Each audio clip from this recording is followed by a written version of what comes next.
Hello students. तो आज हम लोग ऑर्गेनिक केमिस्ट्री शुरू करेंगे।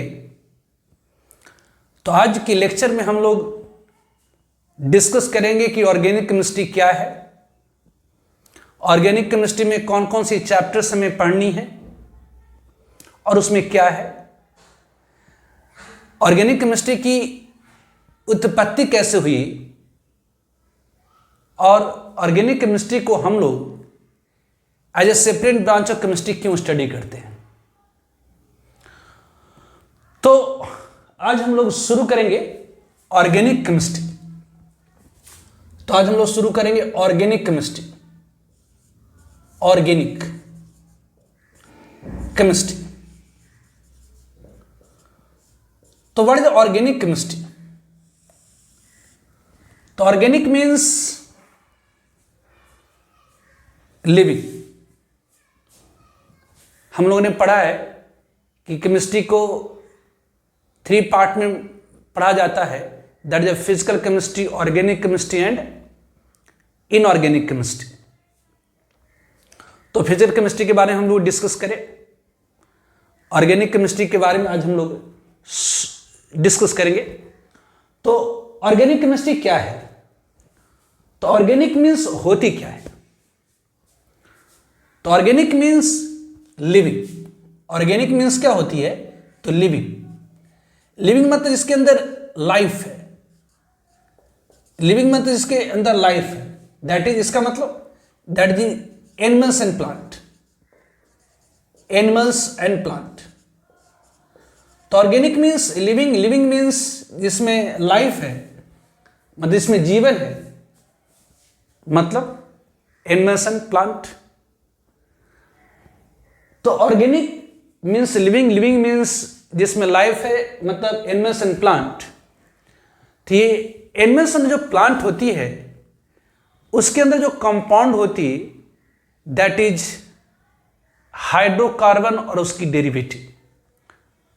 तो एनिमल्स एंड प्लांट में जो कंपाउंड होती हैं वह कंपाउंड मेनली बना होता है कार्बन हाइड्रोजन से, और कार्बन हाइड्रोजन के अलावा ऑक्सीजन है, नाइट्रोजन है, सल्फर है, हैलोजेंस है, एक्सेट्रा। तो organic means living, living means animals and plant, और एनिमल्स एंड प्लांट में जो मुख्य तौर पर कंपाउंड मौजूद है वह है कार्बन हाइड्रोजन के कंपाउंड या कार्बन हाइड्रोजन और उसकी डेरिवेटिव, मतलब कार्बन हाइड्रोजन के साथ नाइट्रोजन होगी, कार्बन हाइड्रोजन के साथ सल्फर होगी, कार्बन हाइड्रोजन के साथ ऑक्सीजन होगी। इसीलिए ऑर्गेनिक केमिस्ट्री को हम लोग डिफाइन करते हैं कि it is a branch of chemistry which deals with study of hydrocarbon and their derivative. Hydrocarbon और उसकी डेरिवेटिव की स्टडी कहलाती है ऑर्गेनिक केमिस्ट्री। तो व्हाट इज ऑर्गेनिक केमिस्ट्री? तो ऑर्गेनिक केमिस्ट्री क्या है? तो branch of chemistry. Organic chemistry क्या है? तो ब्रांच ऑफ केमिस्ट्री। केमिस्ट्री की वह ब्रांच है, वह शाखा है, branch of chemistry which deals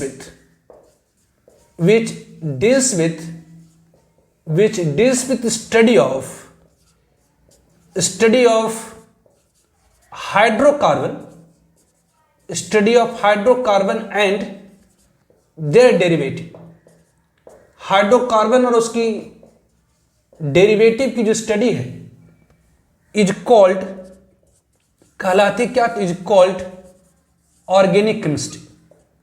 तो ऑर्गेनिक केमिस्ट्री केमिस्ट्री की वह पार्ट है, वह भाग है, वह ब्रांच है जिसमें हम लोग हाइड्रोकार्बन और उसकी डेरिवेटिव, हाइड्रोकार्बन मतलब वह कंपाउंड जिसमें कार्बन और हाइड्रोजन है, और उसकी डेरिवेटिव मतलब ऑब्वियसली हाइड्रोकार्बन उसकी डेरिवेटिव मीन्स व्हाट? तो हाइड्रोकार्बन जैसे अगर आपका मिथाइल है, मीथेन है, तो मीथेन एक हाइड्रोकार्बन है क्योंकि इसमें कार्बन और हाइड्रोजन है। इसकी डेरिवेटिव क्या? इसमें अगर सपोज हाइड्रोजन को हटा करके ये OH आ जाए तो ये क्या होगी? तो ये डेरिवेटिव ऑफ हाइड्रोकार्बन। अगर इसमें ऑब्वियसली हटा करके NH2 आ जाए, मतलब नाइट्रोजन आ जाए, तो ये क्या है? तो डेरिवेटिव ऑफ हाइड्रोकार्बन। अगर इसमें हटा करके Cl आ जाए तो ये क्या है? तो हाइड्रोकार्बन की डेरिवेटिव है। तो organic chemistry is a branch of chemistry which deals with the study of hydrocarbon derivative, hydrocarbon और उसकी डेरिवेटिव की स्टडी ऑर्गेनिक कहलाती है। तो ऑर्गेनिक मीन्स होती है लिविंग, लिविंग मतलब जिसके अंदर लाइफ है। तो लाइफ किसके अंदर है? तो एनिमल्स एंड प्लांट के अंदर। तो एनिमल्स एंड प्लांट में जो मेनली मतलब मुख्य तौर पर कंपाउंड्स हैं वह हैं हाइड्रोकार्बन और उसकी डेरिवेटिव, मतलब कार्बन हाइड्रोजन से बना हुआ कंपाउंड और उसकी डेरिवेटिव, मतलब कार्बन हाइड्रोजन के अलावा ऑक्सीजन होंगी, नाइट्रोजन होंगी, सल्फर होगी, फास्फोरस होगी, हैलोजन्स होंगी, एक्सेट्रा। इस कारण से हम लोग ऑर्गेनिक केमिस्ट्री को डिफाइन करते हैं कि ऑर्गेनिक केमिस्ट्री क्या है? तो branch of chemistry which deals with the study of hydrocarbon and their derivative is called organic chemistry. तो ऑर्गेनिक केमिस्ट्री का वह ब्रांच है जिसमें हम लोग हाइड्रोकार्बन और उसकी डेरिवेटिव को स्टडी करते हैं। ठीक है। Now chapters of organic chemistry. Organic chemistry में हमें कौन कौन सी चैप्टर्स पढ़नी है? तो chapters of organic chemistry, chapters of organic chemistry. हम लोग ऑर्गेनिक केमिस्ट्री में कौन कौन सी चैप्टर्स को स्टडी करेंगे? तो चैप्टर्स ऑफ ऑर्गेनिक केमिस्ट्री। तो पहली जो पार्ट है हम लोग स्टडी करेंगे that is nomenclature of organic compounds. Nomenclature of organic compounds, organic compounds की नोमेनक्लेचर। तो जो पहली चैप्टर हम लोग स्टडी करेंगे that is the nomenclature of organic compounds. तो ऑर्गेनिक कंपाउंड्स की नोमेनक्लेचर हम लोग पढ़ेंगे। तो नोमेनक्लेचर ऑफ ऑर्गेनिक कंपाउंड, आगे आप देखेंगे कि ऑर्गेनिक कंपाउंड की जो संख्या है वो मिलियंस में है, करोड़ों में है। तो organic compounds are in millions, organic compound की संख्या करोड़ों में है। So in order to clearly identify this large number of organic compounds, तीन सारे ऑर्गेनिक कंपाउंड को सही सही पहचानने के लिए एक systematic naming method of organic compound पैदा करी गई है। In order to clearly identify this large number of organic compounds, IUPAC मतलब international union for pure and applied chemistry, जो अप्लाइड केमिस्ट्री की अंतर्राष्ट्रीय संगठन है, उसने ऑर्गेनिक कंपाउंड को सही सही पहचानने के लिए नामांकन की एक पद्धति निकाली है। उसी पद्धति को हम लोग जनरली पढ़ते हैं नोमेनक्लेचर ऑफ ऑर्गेनिक कंपाउंड। तो जो पहली चैप्टर आपकी ऑर्गेनिक केमिस्ट्री में होगी that is the nomenclature of organic compound. आप देखेंगे कि ऑर्गेनिक कंपाउंड की संख्या बहुत ज़्यादा है।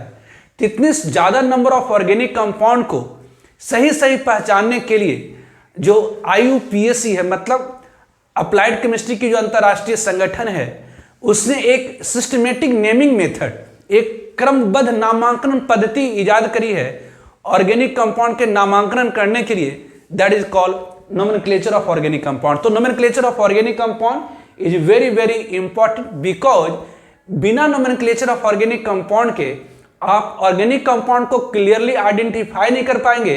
जब ऑर्गेनिक कंपाउंड को आप क्लियरली आइडेंटिफाई नहीं कर पाएंगे तो ऑर्गेनिक केमिस्ट्री की स्टडी बहुत ही डिफिकल्ट है। इसलिए nomenclature of organic compound is very very important. इसके बिना आप ऑर्गेनिक केमिस्ट्री को स्टडी कर ही नहीं सकते। मतलब ये आपको हर हाल में नोमेनक्लेचर ऑफ ऑर्गेनिक कंपाउंड आनी ही चाहिए। मतलब इसके बिना जब आप आइडेंटिफाई नहीं कर पाएंगे ऑर्गेनिक कंपाउंड को तो आप कैसे आगे ऑर्गेनिक केमिस्ट्री की स्टडी कर सकते हैं। इसे इट्स वेरी वेरी इंपॉर्टेंट। और organic nomenclature of organic compound से generally every year, nomenclature of organic compound से जनरली एवरी ईयर 12th में क्वेश्चंस पूछे जाते हैं। और हम लोग नोमेनक्लेचर ऑफ ऑर्गेनिक कंपाउंड में सारे ऑर्गेनिक कंपाउंड, सारे टाइप के ऑर्गेनिक कंपाउंड को नोमेनक्लेचर अभी पढ़ लेंगे। जैसे हाइड्रोकार्बन का nomenclature, alcohol, halide, ketone, acid, उसकी डेरिवेटिव्स, सबकी नोमेनक्लेचर हम लोग यहीं पर डिस्कस कर लेंगे।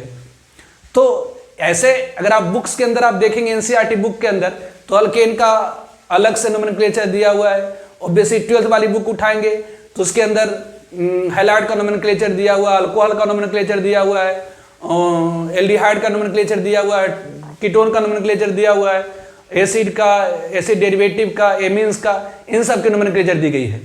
लेकिन हम लोग जो स्टडी करेंगे नोमेनक्लेचर ऑफ ऑर्गेनिक कंपाउंड में, मतलब जो भी नोमेनक्लेचर है, चाहे वो 11th की हो, 12th की हो, चाहे वाट एवर, ऐसे आप ध्यान रखेंगे ऑर्गेनिक केमिस्ट्री में 11th का पार्ट नहीं के बराबर है। मतलब हम लोग हमेशा समझेंगे कि ऑर्गेनिक केमिस्ट्री मतलब ये 12th ही है, ऑर्गेनिक केमिस्ट्री मतलब 11th है ही नहीं, 11th के अंदर ऑर्गेनिक केमिस्ट्री नहीं है। मेनली जो ऑर्गेनिक केमिस्ट्री है वो किस में है, तो 12th में। तो जो भी ऑर्गेनिक रिएक्शन है मेनली 12th में, इसलिए ऑर्गेनिक केमिस्ट्री का मतलब ही आप समझेंगे 12th। ऑर्गेनिक केमिस्ट्री का मतलब कभी भी आप 11th नहीं समझेंगे, अगर समझेंगे तो ये आपकी भूल होगी, ठीक है। तो फर्स्ट वन जो पहली चैप्टर होगी that is the nomenclature of organic compound, ये ऑर्गेनिक कंपाउंड की नोमेनक्लेचर। नो सेकेंड चैप्टर जो दूसरी चैप्टर होगी ऑर्गेनिक केमिस्ट्री की, that is the isomerism.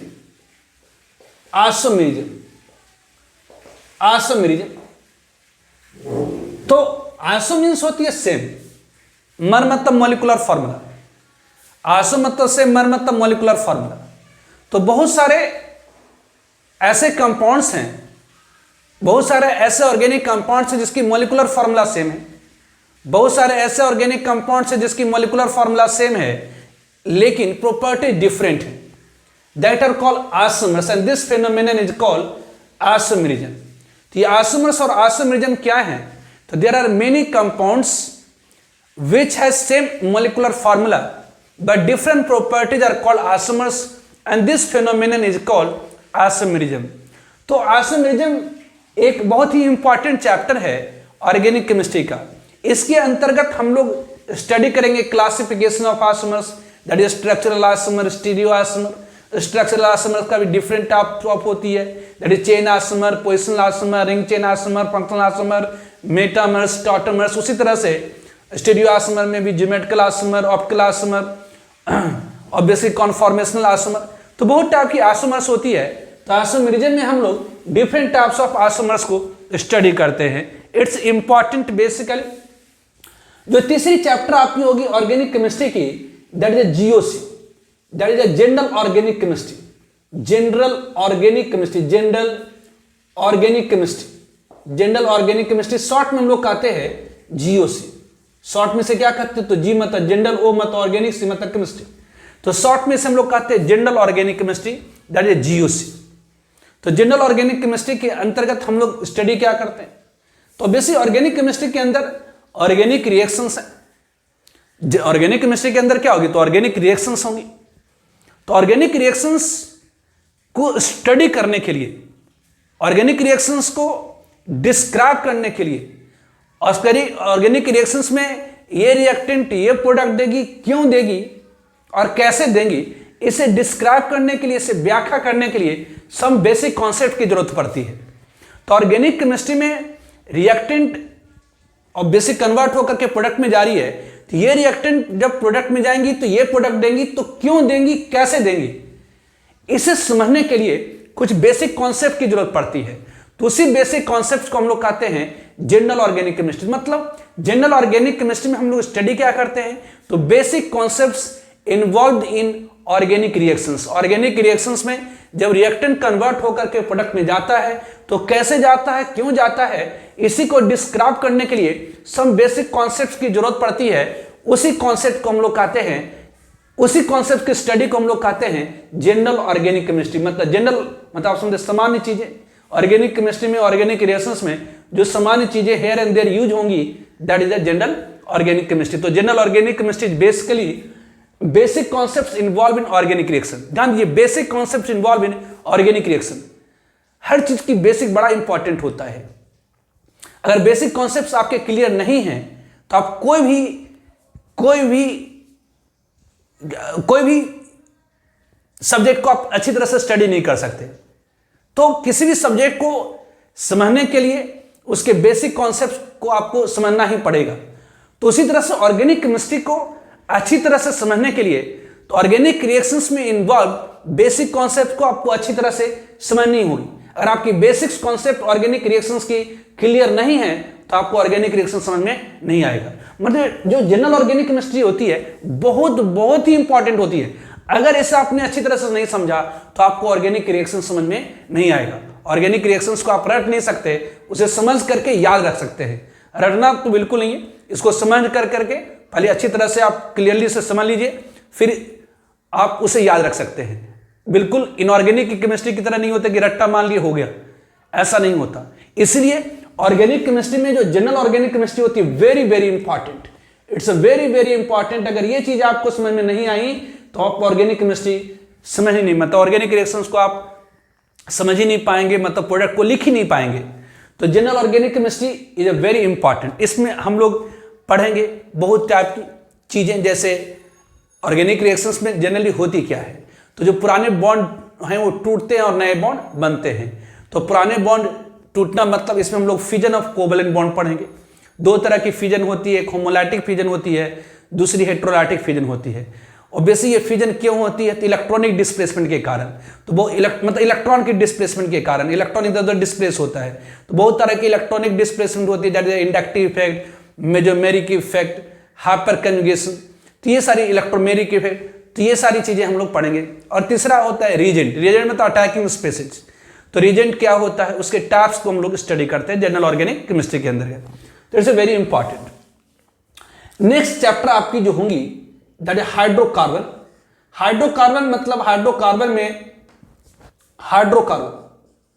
Hydrocarbon मतलब वह कंपाउंड जिसमें कार्बन और hydrogen, that is alkane. Hydrocarbon में कौन कौन सी है, तो alkane, alkyne, alkyne and benzene. ये चीजें, ये चारों हम लोग पढ़ेंगे हाइड्रोकार्बन में। हाइड्रोकार्बन मतलब क्या हुई, तो वह कंपाउंड्स में कार्बन और हाइड्रोजन सिर्फ मौजूद होती है, दैट इज कॉल्ड हाइड्रोकार्बन। वह कंपाउंड्स में कार्बन और हाइड्रोजन सिर्फ मौजूद होती है, that is hydrocarbon. That is alkane, alkyne, alkyne और बेंजीन।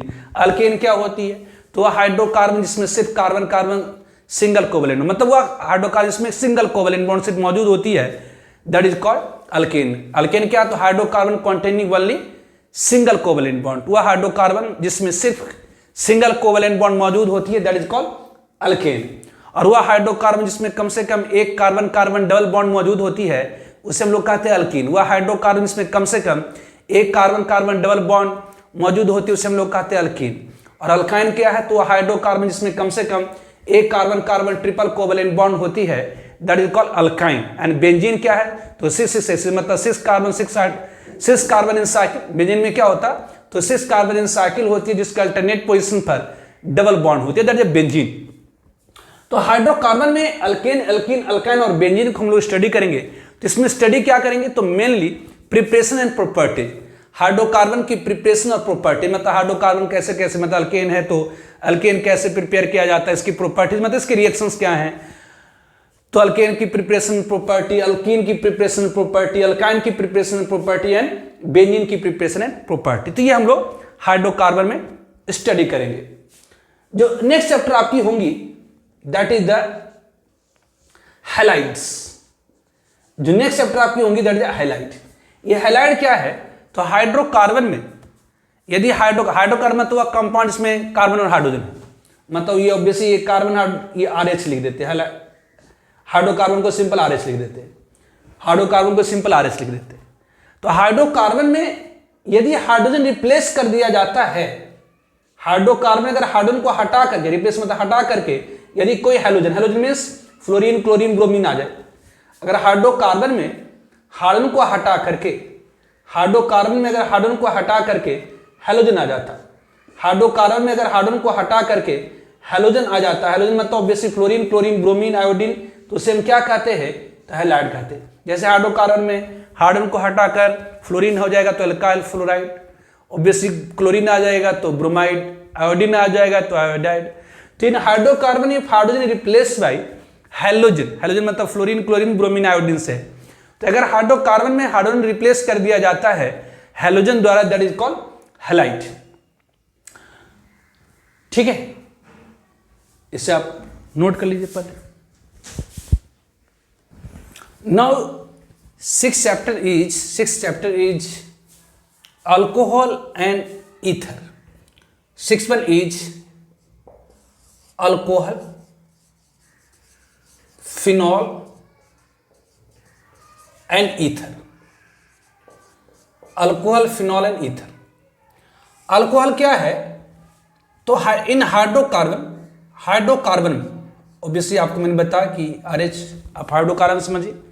तो हाइड्रोकार्बन में यदि हाइड्रोजन को हटा करके यदि OH ग्रुप आ जाती है, in hydrocarbon if hydrogen replace by OH, hydrocarbon में हाइड्रोजन को हटा करके अगर OH आ जाता तो उसे हम लोग कहते हैं अल्कोहल। तो in hydrocarbon if hydrogen replace by OH group that is called alcohol. तो हाइड्रोकार्बन में अगर हाइड्रोजन को हटाकर OH ग्रुप आ जाता है that is called alcohol. And phenol, phenol मतलब बेंजीन में अगर हाइड्रोजन को हटा करके OH ग्रुप आ जाए, बेंजीन मतलब C6H6, बेंजीन मतलब C6H6, ऑब्वियसली यहाँ पर कार्बन है, ये कार्बन है, ये कार्बन, जहाँ जहाँ पे टर्न होता कार्बन होता, मतलब बेंजीन मतलब आप ये समझिए C6H6, बेंजीन मतलब C6H6।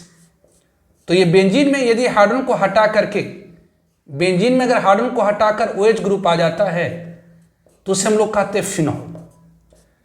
बेंजीन में अगर हाइड्रोजन को हटा करके OH ग्रुप आ जाता है तो उसे हम लोग कहते हैं phenol.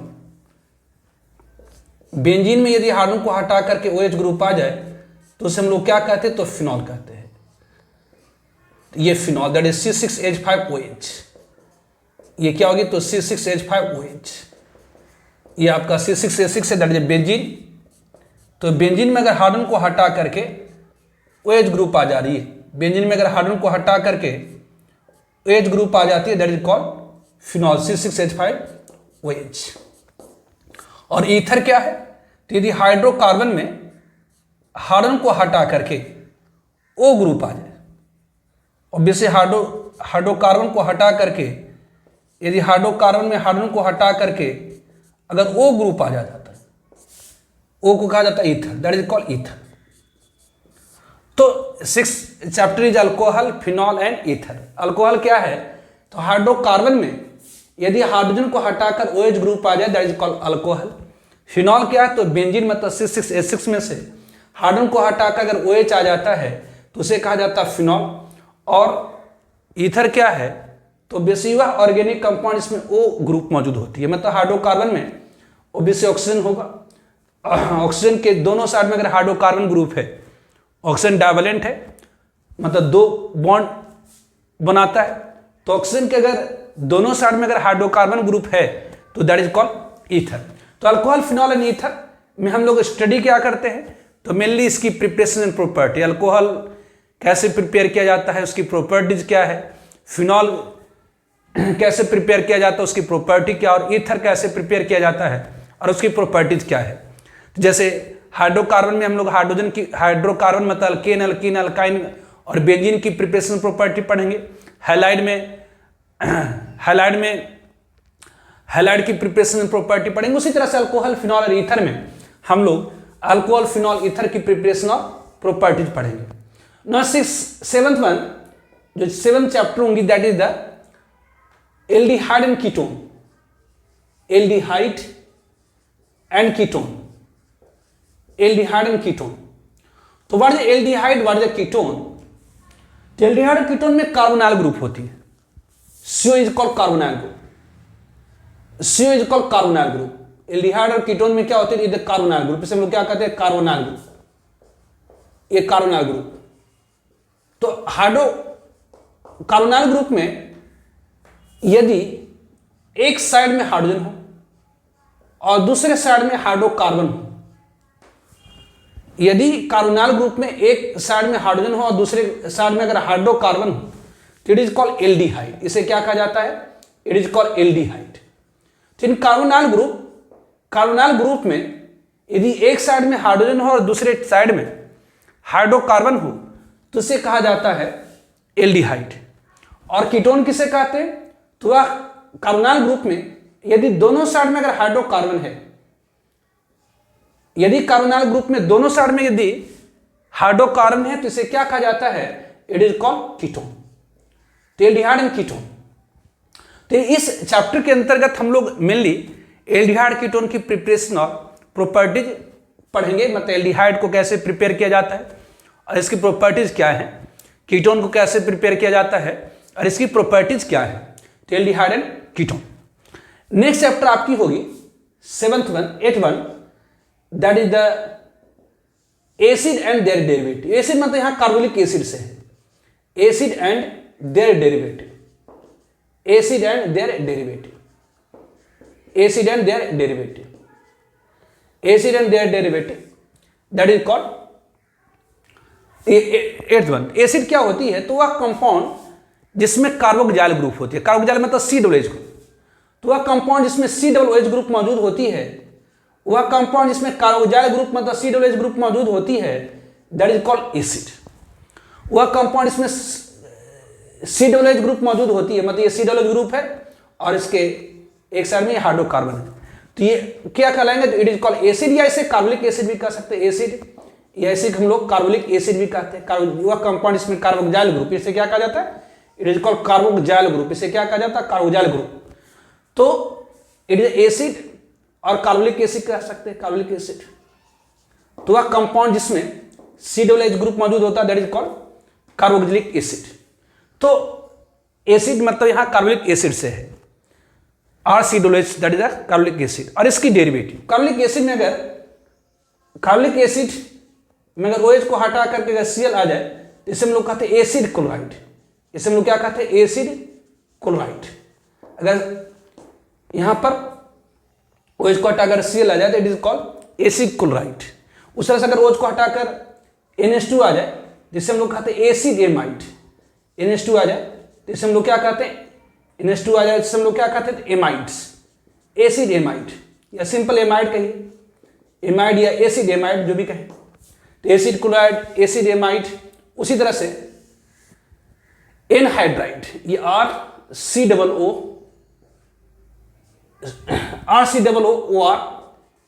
It is called Easter. पहले ये क्या है, ईस्टर। ईस्टर भी क्या होता है, एसिड डेरिवेटिव है। And anhydride, that is RCOOR, it is the anhydride. तो ये सारे हम लोग कहते हैं कि ये सारे क्या एसिड डेरिवेटिव है, मतलब कार्बोलिक एसिड में OH को हटाकर अगर क्लोरीन आ गया तो एसिड क्लोराइड, और OH को हटाकर NH2 आ गया तो एसिड एमाइड, और बेसिक OH को हटा करके OR आ गया तो इसे हम क्या कहते हैं, ईस्टर। और कार्बोलिक एसिड में से वाटर मॉलिक्यूल को आप निकाल दीजिए, 2 कार्बोलिक एसिड मॉलिक्यूल में से वाटर को निकाल दीजिए तो एनहाइड्राइड। तो ये एसिड एंड देयर डेरिवेटिव, तो acid and their derivative, acid मतलब यहाँ कार्बोलिक एसिड है, दैट इज RCOOH, और उसकी derivative that is acid chloride, amide, ester and anhydride. Acid chloride, amide, ester and anhydride, acid chloride, amide, ester and anhydride को हम लोग क्या कहते हैं, तो एसिड की डेरिवेटिव्स कहते हैं। तो basic acid and their derivative इस चैप्टर में लोग करेंगे क्या, तो स्टडी करेंगे, मतलब पढ़ेंगे एसिड और उसकी डेरिवेटिव की प्रिपरेशन किया जाता है और इसकी प्रॉपर्टी क्या है, that is the acid and their derivative. Now 9th one, 9th जो चैप्टर होगी that is the organic compounds containing nitrogen, मतलब ऐसे ऑर्गेनिक कंपाउंड या फंक्शनल ग्रुप कॉन्टेनिंग नाइट्रोजन। तो organic compounds in which functional group क्या होगी, तो containing nitrogen, functional group containing nitrogen, functional group containing nitrogen, functional group containing nitrogen मतलब वो कौन कौन सी है, तो पहला जो मोस्ट इंपॉर्टेंट है एमीन। एमीन डिराइव्ड हुआ है अमोनिया से। ऑब्वियसली अमोनिया में अगर हाइड्रोजन को हटा करके, अगर अमोनिया में हाइड्रोजन को हटा करके हाइड्रोकार्बन ग्रुप आ जाता, अगर हाइड्रोजन को हटा करके हाइड्रोकार्बन ग्रुप आ जाता तो हम लोग कहते हैं एमीन्स, इट इज एमीन्स।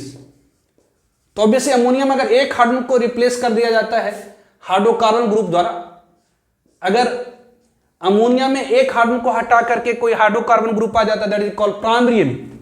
यदि अमोनिया में 2 हाइड्रोजन को हटाकर हाइड्रोकार्बन ग्रुप आ जाता है that is called secondary amine. और यदि अमोनिया में 3 हाइड्रोजन को हटाकर कोई हाइड्रोकार्बन ग्रुप आ जाता है that is called tertiary group, tertiary amine. तो अमोनिया में अगर एक हाइड्रोजन को हटाकर हाइड्रोकार्बन आया that is the primary amine, 2 hydrogen को हटाकर अगर हाइड्रोकार्बन आया तो दैट इज सेकेंडरी एमीन, और 3 हाइड्रोजन को हटाकर हाइड्रोकार्बन आया तो that is the tertiary amine. तो एमीन क्या है, तो फंक्शनल ग्रुप कॉन्टेनिंग नाइट्रोजन। उसी तरह से साइनाइड CN, मतलब वह कंपाउंड जिसमें CN ग्रुप मौजूद होगी that is called cyanide. Organic compound जिसमें CN ग्रुप मौजूद होगी दैट इज कॉल्ड साइनाइड। ये क्या है? Just cyanide. उस तरह से नाइट्रो ग्रुप, वह कंपाउंड जिसमें NO2 ग्रुप मौजूद होगी दैट इज नाइट्रो ग्रुप। ये क्या है? तो नाइट्रो है। तो फंक्शन ग्रुप कॉन्टेनिंग नाइट्रोजन, जिसमें फंक्शन ग्रुप कॉन्टेनिंग नाइट्रोजन में मेनली हम लोग एमीन्स के बारे में पढ़ते हैं। उसके अलावा ऑब्वियसली थोड़ा साइनाइड, आइसोसाइनाइड, नाइट्रो, ये सारे क्या हैं? तो वैसे फंक्शनल ग्रुप है जिसके अंदर नाइट्रोजन मौजूद है। तो इन सब की प्रिपरेशन एंड प्रॉपर्टीज को स्टडी किया जाएगा इस चैप्टर के अंतर्गत। Not tenth and last chapter हम लोग पढ़ेंगे that is polymer. 10th is the polymer. तो पॉलीमर तो होता मिनी, मर मतलब मर्ज कर जाना, मिल जाना। तो जब large number of small simple units, जब बहुत सारे स्मॉल सिंपल मॉलिक्यूल, जिसे हम लोग मोनोमर भी कहते हैं, जब many number of small simple molecule, मतलब आप यूनिट कह सकते हैं, आपस में ज्वाइंट करके एक लार्ज मॉलिक्यूल का फॉर्मेशन कर देता है, एक बड़े से मॉलिक्यूल का निर्माण कर देता है, तो उसे हम पॉलीमर कहते हैं। और ये प्रोसेस कहलाती है polymerisation. When many number of small simple unit, जिसे हम लोग मोनोमर भी कहते हैं, when many number of small simple molecule join together and form a large molecule called polymer, and this process is called polymerisation. तो यहां पर polymer और पॉलीमराइजेशन, जब बहुत सारे स्मॉल सिंपल मॉलिक्यूल आपस में ज्वाइंट करके एक बड़े से मॉलिक्यूल का निर्माण कर देते हैं, दैट इज कॉल्ड पॉलीमर। तो यहां पर पॉलीमर में पढ़ेंगे क्या? तो क्लासिफिकेशन ऑफ पॉलीमर, जैसे नेचुरल पॉलीमर, नेचुरल मतलब जो नेचर से डिराइव्ड होता है, जैसे एनिमल्स एंड प्लांट से डिराइव्ड है, जैसे आपका आइसोप्रीन है, मतलब जो नेचुरल रबर है, ये क्या है? तो ऑब्वियसली नेचर से डिराइव्ड है। सेलुलोज है, स्टार्च है, ये सब क्या है? तो पॉलीमर है।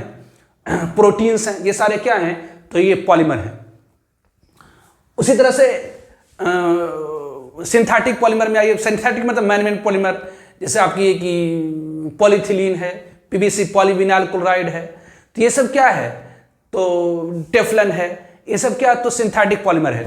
तो पॉलीमर में हम लोग polymer classification of polymer, polymer की classification obviously based on source, जैसे natural polymer, synthetic polymer, semi synthetic polymer, obviously classification of polymer based on mode of polymerization, homopolymer, copolymer, ठीक है। तो ये सारा एडिशन पॉलीमर, कंडेंसेशन पॉलीमर, तो different types of polymer के बारे में हम लोग इसमें स्टडी करेंगे, ठीक है। That is very important. And last one that is biomolecules. और लास्ट चैप्टर आपकी क्या होगी? तो बायोमोलिक्यूल्स, जिसका नाम है बायो। बायो मतलब बायोलॉजिकल, बायो मतलब बायोलॉजिकल। तो ऑब्वियसली जो बायोमोलिक्यूल मतलब जो आप जानते हैं जो लिविंग सिस्टम है, लिविंग सिस्टम के अंदर बहुत सारे कॉम्प्लेक्स मॉलिक्यूल मौजूद होते हैं। जो लिविंग सिस्टम में मतलब एनिमल्स एंड प्लांट के अंदर बहुत सारे कॉम्प्लेक्स मॉलिक्यूल मौजूद है, जैसे कार्बोहाइड्रेट है, प्रोटीन है, लिपिड्स है, ये सारे क्या हैं? तो बायोमोलिक्यूल्स है। तो बायो मतलब बायोलॉजिकल, बायोलॉजिकल मतलब एनिमल्स एंड प्लांट।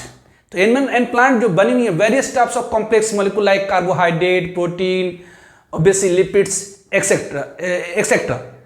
तो बायोमोलिक्यूल में हम लोग मेनली स्टडी करते हैं कार्बोहाइड्रेट और प्रोटीन के बारे में, जो मेन इंग्रेडिएंट होता है एनिमल्स एंड प्लांट के अंदर, that is the carbohydrate and protein. तो इसमें हम लोग मेनली कार्बोहाइड्रेट एंड प्रोटीन के बारे में स्टडी करते हैं कि कार्बोहाइड्रेट क्या है। तो कार्बोहाइड्रेट क्या है? तो ऐसे ओल्ड डिफिनेशन के अनुसार हुआ कंपाउंड्स में कार्बन, हाइड्रोजन और ऑक्सीजन हो, और इसमें हाइड्रोजन ऑक्सीजन की रेशियो 2:1 हो, दैट इज कॉल्ड कार्बोहाइड्रेट। लेकिन फिर और उसको स्टडी किया गया तो पाया गया कि नहीं, ये गलत डिफिनेशन है। तो कार्बोहाइड्रेट क्या होता है? तो optically active polyhydroxide, optically active polyhydroxy aldehyde और कीटोन होता है, या वैसे कंपाउंड जो इस तरह का optically active polyhydroxy aldehyde ketone produce कर सकता है, दैट इज कॉल्ड कार्बोहाइड्रेट। इसी में हम लोग पढ़ेंगे क्लासिफिकेशन ऑफ कार्बोहाइड्रेट, है ना। इसमें हम लोग पढ़ेंगे मोनोसैकेराइड्स, ओलिगोसैकेराइड्स, पॉलीसैकेराइड्स, मतलब ग्लूकोज के बारे में पढ़ेंगे, सुक्रोज के बारे में पढ़ेंगे। तो ये कार्बोहाइड्रेट में बायोमोलिक्यूल में हम लोग कार्बोहाइड्रेट पढ़ेंगे और प्रोटीन के बारे में पढ़ेंगे मेनली। तो ये सारी चैप्टर्स हो गए किसके? तो ऑर्गेनिक केमिस्ट्री की। अब हम लोग डिस्कस करेंगे कि ऑर्गेनिक केमिस्ट्री को separate branch of chemistry group में कैसे पढ़ा जाने लगा, या ऑर्गेनिक केमिस्ट्री की उत्पत्ति कैसे हुई। ठीक है, now history of organic chemistry, organic chemistry की हिस्ट्री। तो बिफोर 1828, 1828 ईस्वी के पहले, it was thought that organic compound can not be synthesised in laboratory. तो 1828 के पहले यह माना जाता था कि ऑर्गेनिक कंपाउंड की सिंथेसिस लेबोरेटरी में नहीं करी जा सकती है।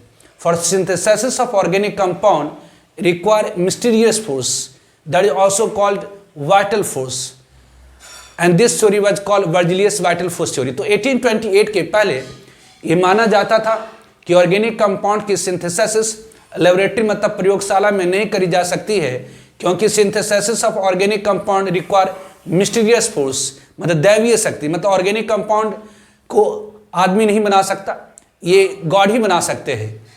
लेकिन and this theory was called, और ये थ्योरी कहलाती थी वर्जिलियस वाइटल फोर्स थ्योरी। लेकिन 1828 में, 1828 ईस्वी में, होलर जो कि एक स्टूडेंट थे वर्जिलियस के ही, उन्होंने फर्स्ट ऑर्गेनिक कंपाउंड यूरिया की फॉर्मेशन लेबोरेटरी में करी by heating N inorganic compound ammonium cyanide. तो फर्स्ट टाइम लेबोरेटरी के अंदर ऑर्गेनिक कंपाउंड की सिंथेसिस होलर साहब ने किया था by heating N inorganic compound ammonium cyanide. दस इस प्रकार से जो वर्जिलियस की दी गई थ्योरी थी कि ऑर्गेनिक कंपाउंड को लेबोरेटरी में सिंथेसाइज नहीं किया जा सकता है, ये फेल कर गई। नाउ उसके बाद large number of organic compounds are produced और सिंथेसाइज्ड इन लेबोरेटरी। उसके बाद बहुत सारे ऑर्गेनिक कंपाउंड की सिंथेसिस लेबोरेटरी में मतलब प्रयोगशाला में करी गई। तो history of organic chemistry, organic compound. Now history of organic compound या ऑर्गेनिक केमिस्ट्री। तो बिफोर 1828 के पहले, बिफोर 1828 इट वॉज थॉट, ये माना जाता था, it was thought that organic compounds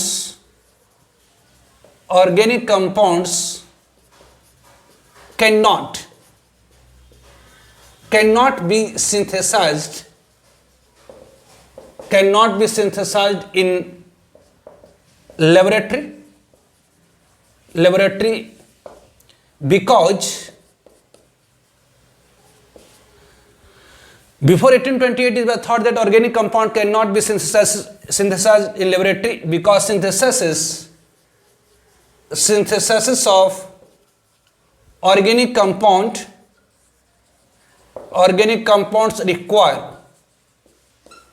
require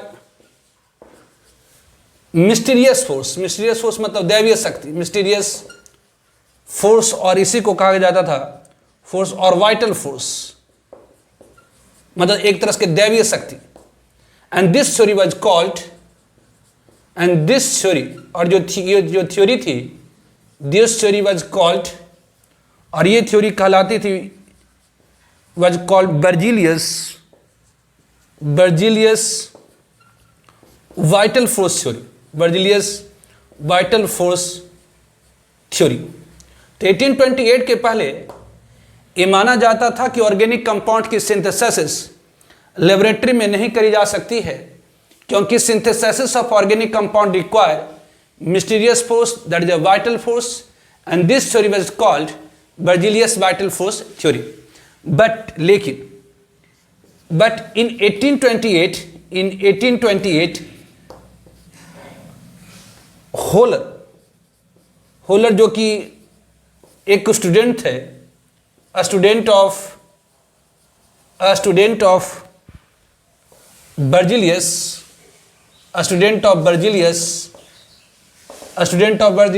first synthesized an organic compound urea by heating an inorganic compound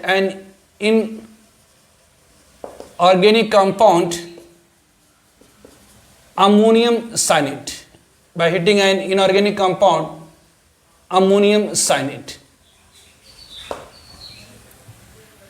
and thus इस प्रकार से and thus this Berzelius vital force theory get failed, और इस तरह से बर्जिलियस की जो वाइटल फोर्स थ्योरी थी फेल हो गई। तो 1828 के पहले ये माना जाता था कि ऑर्गेनिक कंपाउंड की सिंथेसिस लेबोरेटरी में नहीं करी जा सकती है, क्योंकि ऑर्गेनिक कंपाउंड को सिर्फ भगवान ही बना सकते हैं। लेकिन और ये थ्योरी कहलाती थी बर्जिलियस वाइटल फोर्स थ्योरी।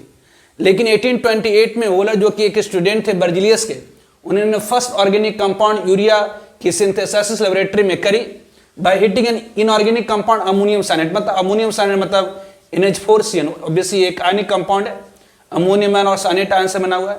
इसे उन्होंने हिट किया, तो हिटिंग के बाद ऑब्वियसली ये कंपाउंड रीअरेंज हो गई और ये दे दिया NH2CO दे यूरिया। ये क्या है, इसमें फंक्शनल ग्रुप है और एक आयनिक कंपाउंड है, मतलब एक इनऑर्गेनिक कंपाउंड है, इट एन इनऑर्गेनिक कंपाउंड। तो इनऑर्गेनिक कंपाउंड अमोनियम साइनेट को हिट करके उन्होंने ऑब्वियसली एक ऑर्गेनिक कंपाउंड यूरिया की सिंथेसिस प्रयोगशाला में करी, और इस प्रकार से बर्जिलियस की जो वाइटल फोर्स थ्योरी दी गई थी कि ऑर्गेनिक कंपाउंड को लेबोरेटरी में सिंथेसाइज नहीं किया जा सकता, ये थ्योरी फेल कर गई। उसके बाद now large number of organic compounds are synthesise in laboratory. Obviously आज हम बहुत सारे ऑर्गेनिक कंपाउंड्स को लेबोरेटरी में सिंथेसाइज करते हैं।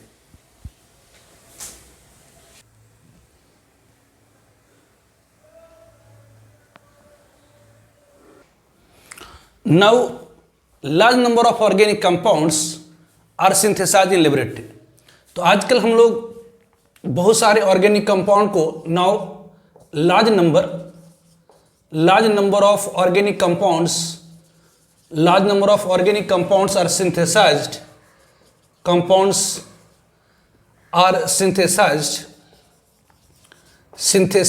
in laboratory। तो ऑब्वियसली आज हम लोग large number of organic compound को लेबोरेटरी में सिंथेसिस करते हैं। ना क्वेश्चन एराइज होता है कि why organic chemistry is studied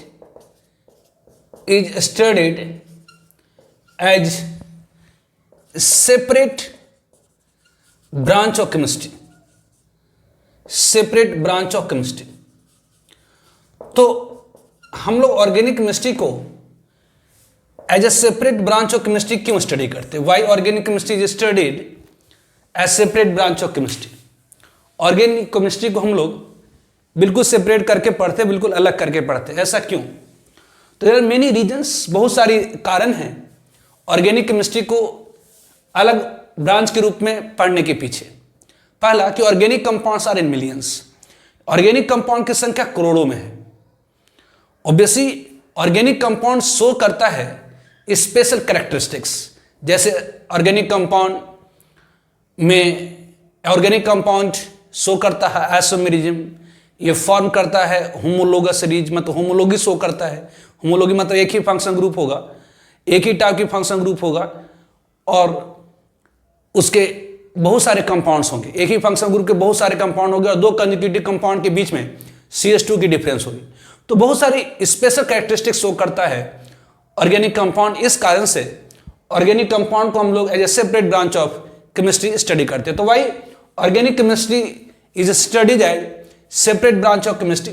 तो देयर आर मेनी रीजन, बहुत सारी रीजन है, देयर आर मेनी रीजन, बहुत सारे रीजन हैं ऑर्गेनिक कंपाउंड को as a separate branch of chemistry study करने के पीछे।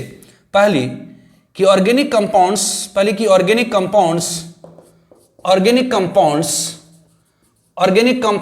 Are in millions. Organic compound की जो संख्या है बहुत ज़्यादा है, करोड़ों में है। और ये and shows organic compounds are in millions and shows, और ये शो करता है and shows special characteristics, and shows special characteristics, और ये शो करता है स्पेशल कैरेक्टरिस्टिक्स लाइक, जैसे आइसोमेरिज्म, ये आइसोमेरिज्म शो करता है। ऑब्वियसली होमोलॉगी, ये होमोलॉगी शो करता है, मतलब एक ही फंक्शन ग्रुप होगी और उसके बहुत सारे कंपाउंड्स होते चले जाएंगे और दो कंजुगेटिव कंपाउंड के बीच में CH2 का डिफरेंस होगा।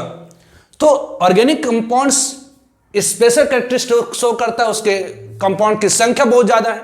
इस कारण से हम ऑर्गेनिक केमिस्ट्री को as a separate branch of chemistry study करते हैं। यानी ऑर्गेनिक कंपाउंड की संख्या मिलियंस में, करोड़ों में, इनऑर्गेनिक कंपाउंड की उतनी संख्या नहीं है।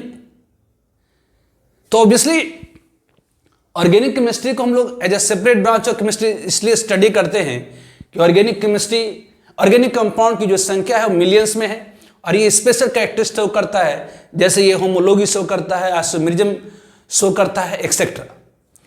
नाउ अब क्वेश्चन राइज होता है कि जी अगर इनऑर्गेनिक कंपाउंड की संख्या आप देखें तो बहुत कम है।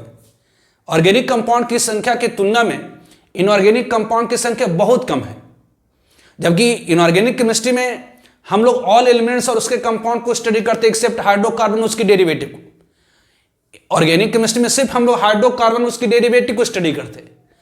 ऑर्गेनिक केमिस्ट्री में सिर्फ हम लोग हाइड्रोकार्बन उसकी डेरिवेटिव को स्टडी करते हैं, जबकि इनऑर्गेनिक केमिस्ट्री में हम लोग ऑल एलिमेंट्स और उसके कंपाउंड को स्टडी करते हैं एक्सेप्ट हाइड्रोकार्बन और उसकी डेरिवेटिव। तब भी इनऑर्गेनिक कंपाउंड की जो संख्या है वो बहुत कम है। तो इनऑर्गेनिक कंपाउंड की संख्या कम क्यों है और ऑर्गेनिक कंपाउंड की संख्या ज्यादा क्यों है? तो why large number of organic compound, obviously हम लोग ऑर्गेनिक केमिस्ट्री को as separate branch of chemistry इसलिए स्टडी करें क्योंकि ऑर्गेनिक कंपाउंड की संख्या बहुत ज्यादा है। तो क्वेश्चन राइज होता है कि why large number of organic compounds, organic compound की संख्या इतनी ज्यादा क्यों है? Why large number of organic compounds, organic compound की संख्या इतनी ज्यादा क्यों है? तो why large number of organic compounds, organic compound की संख्या इतनी ज्यादा क्यों है? तो उसका कारण देयर आर मेनी रीजन, इसके बहुत सारे कारण हैं। There are many reason for large number of organic compounds. Organic compound की संख्या बहुत ज्यादा होने के पीछे भी बहुत सारी कारण है। पहला कि carbon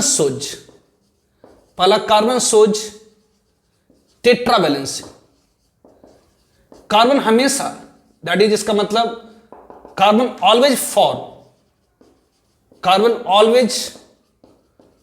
form 4 covalent bond. Carbon हमेशा 4 कोवलेंट बॉन्ड बनाता है। मतलब कार्बन ऑब्वियसली या तो सिंगल बॉन्ड बना या डबल सिंगल बॉन्ड करके बनाया, डबल करके बनाया, ट्रिपल सिंगल करके बनाया। तो कार्बन हमेशा 4 कोवलेंट बनाता है ना। कार्बन की कोवलेंसी कितनी होती है? 4। टेट्रा मतलब 4। तो पहली कारण large number of organic compound होने के पीछे इधर टेट्रावैलेंसी ऑफ कार्बन। कार्बन हमेशा कितना बॉन्ड बनाता है? 4 बॉन्ड बनाता है। 4 बॉन्ड क्यों बनाता है? क्योंकि कार्बन के वैलेंस, कार्बन के एटॉमिक नंबर 6, इसके वैलेंस में कितनी इलेक्ट्रॉन है? तो 4 अनपेयर्ड इलेक्ट्रॉन होती है। कार्बन के वैलेंस सेल में 4 अनपेयर्ड इलेक्ट्रॉन होती है। तो कार्बन के वैलेंस सेल में कार्बन जब भी किसी से कोवलेंट बॉन्ड बनाने जाता है तो उसके एक्साइटेड स्टेट में 4 अनपेयर्ड इलेक्ट्रॉन होती है। तो कार्बन जब भी किसी से कोवलेंट बॉन्ड बनाना जाता है तो उसके एक्साइटेड स्टेट में 4 अनपेयर्ड इलेक्ट्रॉन होती है, मतलब वो 4 कोवलेंट बना सकता है। तो पहली कारण large number of organic compound होने के पीछे है टेट्रावैलेंसी ऑफ कार्बन। तो कार्बन सोज टेट्रावैलेंसी मतलब कार्बन हमेशा 4 कोवलेंट बनाता है। That is carbon always form 4 covalent bond. 4 covalent bond क्यों बनाता है? क्योंकि कार्बन के वैलेंस सेल में 4 अनपेयर्ड इलेक्ट्रॉन होती है। कार्बन के एटॉमिक नंबर 6 है। इलेक्ट्रॉनिक कॉन्फिगरेशन होता है 1s2, 2s2 और ये 2p2। ऑब्वियसली 1s2 को हम लोग लिख देते हैं ये हीलियम, ऑब्वियसली ये आपका 2s है, ये 2s में 1 ऑर्बिटल होती है और ये 2p है, इसमें 3 ऑर्बिटल होते हैं। ऑब्वियसली एक 2px, एक 2py, एक 2pz। तो इसमें 2s में 2 इलेक्ट्रॉन है, एक क्लॉकवाइज दूसरी एंटी क्लॉकवाइज, ये 2 इलेक्ट्रॉन है। लेकिन कार्बन जैसे ही किसी के, it is called ground state, इसे हम लोग क्या कहते हैं, तो ground state electronic configuration of carbon.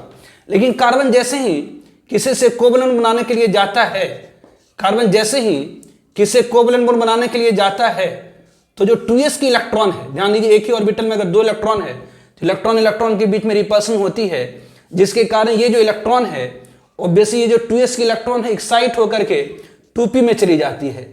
Obviously ये 2s की इलेक्ट्रॉन एक्साइट होकर के 2p में चली जाती है। इस प्रकार से कार्बन के वैलेंस शेल में, कार्बन के आउटरमोस्ट शेल में, कार्बन की बाहरी कक्षा में 4 अनपेयर्ड इलेक्ट्रॉन है। तो कार्बन के वैलेंस शेल में 4 अनपेयर्ड इलेक्ट्रॉन होने से कार्बन हमेशा क्या करता है, तो 4 कोवलेंट बॉन्ड बनाता है। तो कार्बन की कोवलेंसी कितनी होती है, तो 4। तो कार्बन ऑब्वियसली टेट्रावैलेंट होता है, कार्बन की कोवलेंसी हमेशा कितनी होती है, तो 4। मतलब कार्बन हमेशा 4 कोवलेंट बनाता है क्योंकि इसके वैलेंस शेल में 4 अनपेयर्ड इलेक्ट्रॉन होती हैं। ठीक है। नो सेकेंड वन, दूसरी रीजन है large number of organic compound होने का, फॉर्मेशन ऑफ मल्टीपल बॉन्ड। एक कार्बन दूसरे कार्बन के साथ या अदर नॉन मेटल जैसे ऑक्सीजन है, नाइट्रोजन है, फास्फोरस, सल्फर के साथ मल्टीपल बॉन्ड फॉर्म करता है, मतलब पाई बॉन्ड फॉर्म करता है। कि पाई बॉन्ड क्यों फॉर्म कर देता है, तो due to its small size. जो कार्बन की साइज होती है, जो कार्बन के 2p ऑर्बिटल की जो साइज होती है वो छोटी होती है। इस कारण से जो कार्बन की जो एक कार्बन है, ये जो कार्बन है वो axial as well as lateral overlapping करता है। लेटरल मतलब साइड में। पाई बॉन्ड ध्यान दीजिए, 2 तरह की बॉन्ड आपको मैंने बताया था, एक सिग्मा बॉन्ड और दूसरी पाई बॉन्ड। तो सिग्मा बॉन्ड एक्सल ओवरलैपिंग कारण फॉर्म होता है, उसे साइज ऑर्बिटल के साइज के ऊपर डिपेंड नहीं करता, कितना भी बड़ा और बड़ी ऑर्बिटल होगी एक्सल ओवरलैपिंग हो जाती है। लेकिन लेटरल ओवरलैपिंग होने के लिए, साइडवेयर ओवरलैपिंग होने के लिए कम से कम एक एटम की जो साइज है वो छोटी होनी चाहिए, मतलब कम से कम एक एटम ऑब्वियसली सेकेंड पीरियड का होना ही चाहिए। तो पाई बॉन्ड फॉर्मेशन के लिए कम से कम एक एटम सेकेंड पीरियड का होना ही चाहिए। तो कार्बन ऑब्वियसली कि कार्बन जो है सेकेंड पीरियड का एटम है। इस कारण से कार्बन दूसरे कार्बन के साथ या अदर नॉन मेटल जैसे नाइट्रोजन है, ऑक्सीजन है, सल्फर है, फास्फोरस है, इन सब के साथ मल्टीपल बॉन्ड की फॉर्मेशन करता है। तो दूसरी कारण large number of organic compound की, that is the formation of multiple bond. जो कार्बन होता है, कार्बन फॉर्म मल्टीपल बॉन्ड मतलब obviously pi bond with other carbon और some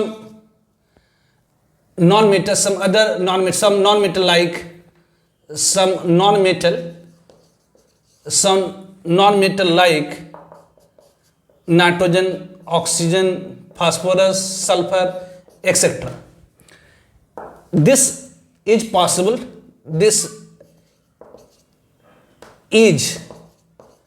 ये होता क्यों? This is due to small size of carbon. ये स्मॉल साइज ऑफ कार्बन के कारण होता है। तो ऑब्वियसली ये कार्बन है, दूसरे कार्बन के साथ ऑब्वियसली डबल बॉन्ड बना सकता है। एक कार्बन दूसरे कार्बन के साथ ट्रिपल बॉन्ड बनाता है। एक कार्बन ऑब्वियसली ऑक्सीजन के साथ डबल बॉन्ड बना सकता है। ऑब्वियसली एक कार्बन नाइट्रोजन के साथ ऑब्वियसली डबल बॉन्ड बना सकता है। एक कार्बन नाइट्रोजन के साथ ट्रिपल बॉन्ड बना सकता है। एक कार्बन सल्फर के साथ डबल बॉन्ड बना सकता है, etc। तो ये कह रहा है कि जो कार्बन है ये फॉर्म करता है मल्टीपल बॉन्ड दूसरे कार्बन के साथ या some other non metal like nitrogen, oxygen, phosphorus, sulphur, etc। This is due to small size of carbon. ध्यान रखेंगे पाई बॉन्ड फॉर्मेशन के लिए, नोट ध्यान रखेंगे ऑब्वियसली फॉर फॉर्मेशन ऑफ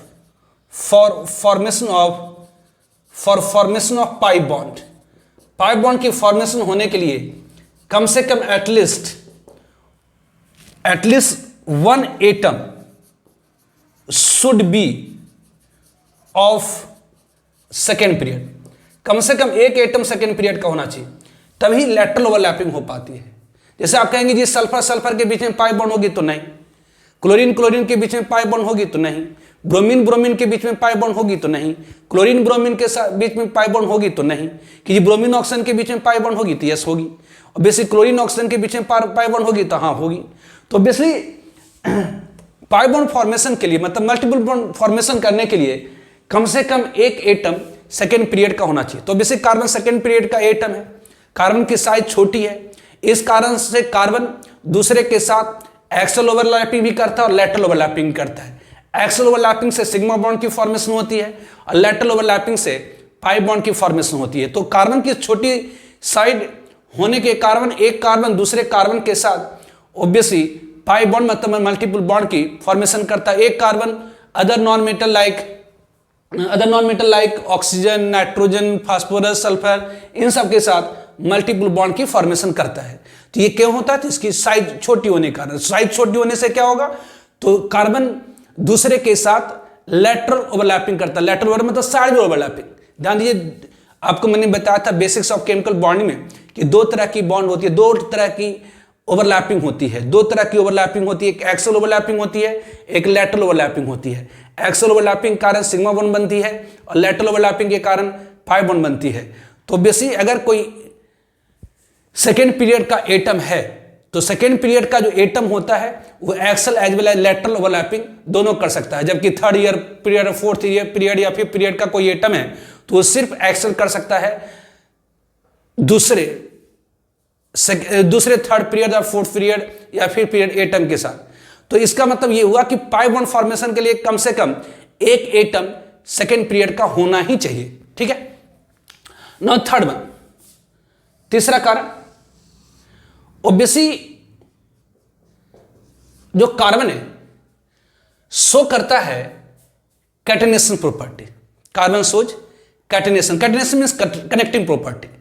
एक कार्बन दूसरे कार्बन से बॉन्ड करके एक लंबी चेन बनाता है और वो चेन स्टेबल होती है क्योंकि कार्बन कार्बन की जो बॉन्ड एनर्जी होती है वो हाई होती है। तो obviously third one is the catenation property of carbon. तीसरा कारण है large number of organic compound होने का catenation property of carbon. Catenation property of carbon. Catenation मतलब होती है कनेक्टिंग। कैटेनेशन मतलब होती है कनेक्टिंग। कैटेनेशन मीन्स होती है कनेक्टिंग, मतलब दैट इज, इसका मतलब क्या हुआ कि one carbon get bonded with other carbon and form long chain, और वो फॉर्म करता लॉन्ग चेन। दिस चेन, और ये जो चेन होती है दिस चेन इज स्टेबल, और ये जो चेन होती है stable due to high carbon carbon bond energy. तो बेसिक तीसरी कारण है large number of organic compound का catenation property of carbon. Catenation means connecting. एक कार्बन दूसरे कार्बन से बॉन्ड करके एक लंबी चेन बनाता है। एक कार्बन दूसरे कार्बन से बॉन्ड करके एक लंबी चेन बनाता है और ये चेन स्टेबल होती है। ये चेन स्टेबल होती है, क्यों स्टेबल होती है? क्योंकि कार्बन कार्बन की जो बॉन्ड एनर्जी होती है वो बहुत ज्यादा होती है, मतलब इस बॉन्ड को तोड़ने में लगी एनर्जी लगभग ऑब्वियसली 83 किलो कैलोरी पर मोल के पास होती है। कैलोरी में लिख रहा हूं, किलो कैलोरी पर मोल मतलब 100 किलो कैलोरी पर मोल के आसपास होती है, बहुत ज्यादा होता है। तो कार्बन दूसरे कार्बन से बॉन्ड करके एक लंबी चेन बनाता चला जाता है। तो ये भी एक कारण है large number of organic compound की। तो why organic compounds are in millions. Organic compound की संख्या इतनी ज्यादा क्यों है? तो first one is the tetravalency of carbon. Carbon हमेशा 4 कोवैलेंट बॉन्ड बनाता है। 4 कोवैलेंट बॉन्ड इसलिए बनाता क्योंकि कार्बन के वैलेंस शेल में 4 अनपेयर्ड इलेक्ट्रॉन होते हैं एक्साइटेड स्टेट में। दूसरी, कार्बन फॉर्म करता है मल्टीपल बॉन्ड, मतलब एक कार्बन दूसरे कार्बन के साथ या अदर नॉन मेटल के साथ पाई बॉन्ड की फॉर्मेशन करता है क्योंकि इसकी साइज छोटी है। ध्यान रखें, कभी भी दो एटम के बीच में अगर पाई बॉन्ड बनेगी तो उसमें से कम एक एटम सेकेंड पीरियड का जरूर होता है। तीसरी reason catenation property of carbon. Catenation means connecting. एक कार्बन दूसरे कार्बन से बॉन्ड करके एक लंबी चेन बनाता है और वो चेन स्टेबल होती है क्योंकि कार्बन कार्बन की जो बॉन्ड एनर्जी होती वो हाई होती है। इस कारण से वो बॉन्ड स्टेबल रह जाता है, स्थायी रह जाता है। ठीक है। Now fourth reason is organic compound shows homology, या कि फॉर्म करता है होमोलोगस सीरीज। तो fourth reason for large number of organic compounds, organic compound की संख्या लार्ज होने के पीछे जो चौथी कार्बन है कि ऑर्गेनिक कंपाउंड सोज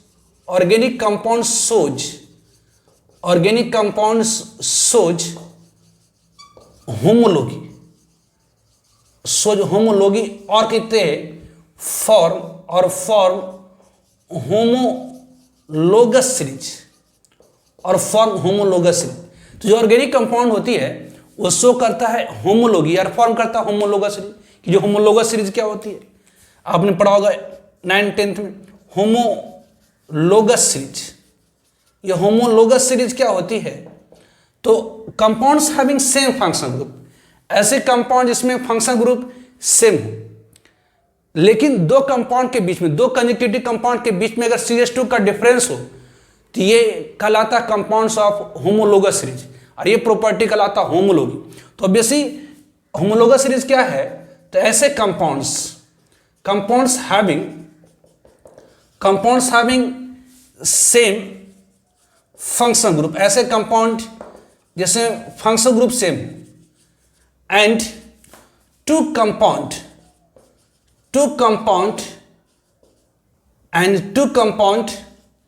डिफर, और दो कंपाउंड डिफर करता हो किससे?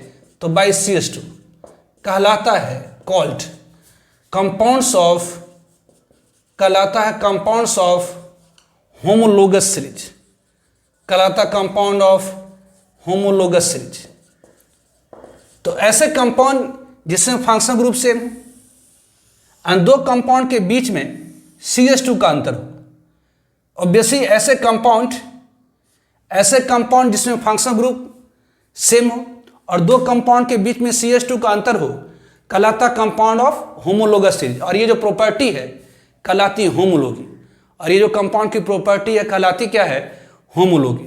जैसे अगर आप कहिए ऑब्वियसली ये मिथाइल अल्कोहल CH3, ये OH, obviously ethyl alcohol CH3 CH2, CH3 CH2 OH, propyl alcohol CH3 CH2 CH2 OH। तो ये सब क्या है? तो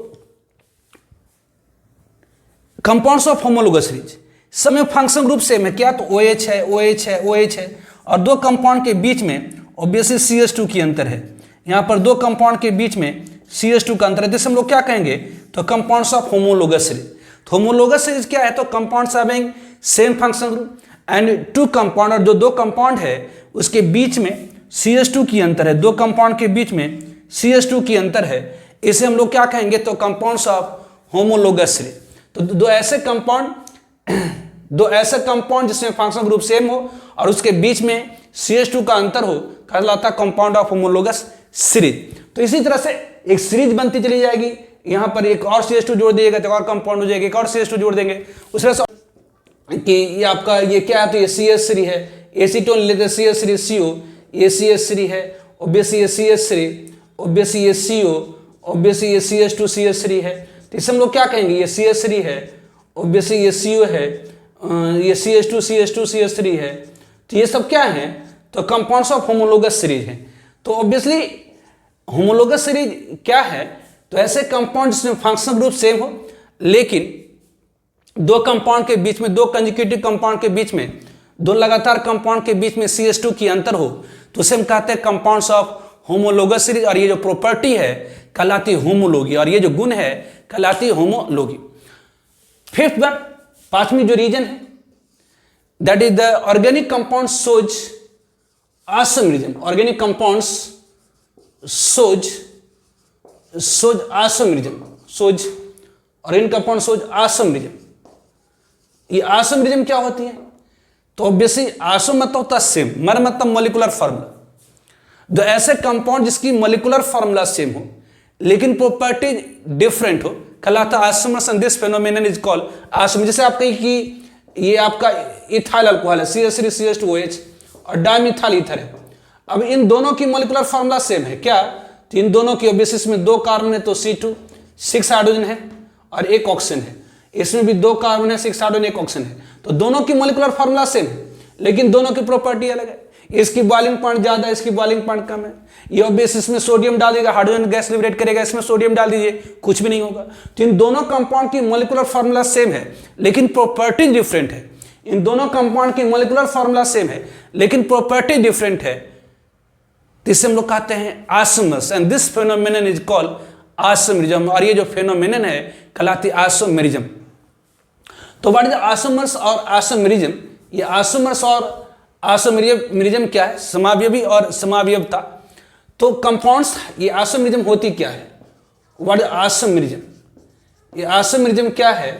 तो कंपाउंड्स हैविंग, ऐसे compounds having same molecular formula, compounds having same molecular formula, ऐसे कंपाउंड जिसकी मोलिकुलर फार्मूला सेम हो, compounds having same molecular formula, compounds having same molecular formula, but differ in properties,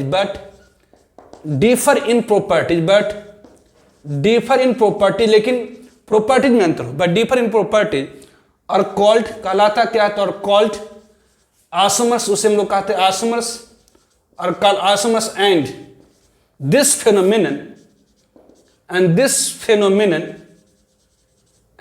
phenomenon is called, और ये जो phenomenon है कहलाती है is called isomerism. और ये जो फेनोमेनन है कहलाती है आइसोमेरिज्म। तो ऐसे कंपाउंड्स जिसकी मॉलिक्यूलर फार्मूला सेम है, ऐसे कंपाउंड जिसकी मॉलिक्यूलर फार्मूला सेम है, लेकिन दोनों में की प्रॉपर्टीज में अंतर है, चाहे फिजिकल प्रॉपर्टी हो चाहे केमिकल प्रॉपर्टी हो, उसमें अंतर है। तो दो ऐसे कंपाउंड जिसकी मॉलिक्यूलर फार्मूला सेम है लेकिन प्रॉपर्टीज में डिफरेंस हो, तो उसे हम आइसोमर्स कहते हैं। और ये जो फेनोमेनन है कहलाती आइसोमेरिज्म। तो ऑर्गेनिक कंपाउंड शो करता है आइसोमेरिज्म। एक्सेट्रा इट से और भी रीजन है। ऑब्वियसली कार्बन बहुत सारे नॉन मेटल के साथ बॉन्ड करता है, फॉर्म करता है, जिसके कारण large number of organic compound. तो वाई ऑर्गेनिक कंपाउंड सारी मिलियंस ऑर्गेनिक कंपाउंड की संख्या इतनी ज्यादा क्यों है? उसके पीछे बहुत सारी रीजन है। पहला तो टेट्रावैलेंसी ऑफ कार्बन,